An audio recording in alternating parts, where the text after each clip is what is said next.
আসসালামু আলাইকুম রহমতুল্লাহ। কী অবস্থা সবার, কেমন আছেন? সবাইকে নতুন আরও একটা ভিডিওতে স্বাগতম।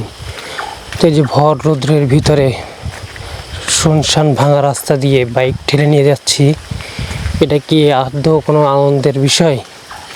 তারপরেও অনেকে দেখে মজা নিচ্ছে, বলতেছে হ্যাঁ ঠেলো ঠেলো, ফুরাই গেছে। এখন বাংলাদেশের বর্তমান যে পরিস্থিতি, কথাই আছে না, মানুষ অতি শোকে পাথর হয়ে যায়, ঠিক তেমনই একটি অবস্থা যে অতি কষ্টের জিনিসকেও এখন ফান হিসেবে নিচ্ছে। আরে ভাই, যারা বলতেছেন না ফুরাই গেছে, আসলে ভাই ফুরাই তো যাবেই। যেইখানে আমাদের দেশে হাজার হাজার লিটার তেল থাকতেও বলে যে তেল নাই, সেইখানে তো আমার সামান্য একটা প্লাটিনার ট্যাঙ্কি, এইখানে আর কতটুকু বা তেল থাকবে? তো শেষ তো হয়ে যাবেই। এই সময় যারা হালালভাবে ব্যবসা করে নিচ্ছেন, 120 টাকার তেল 200-250 টাকা করে লিটার, হালাল ব্যবসায় তো বরকত বেশি, তাই না ভাই? আল্লাহ সবাইকে হেদায়েত দান করুক।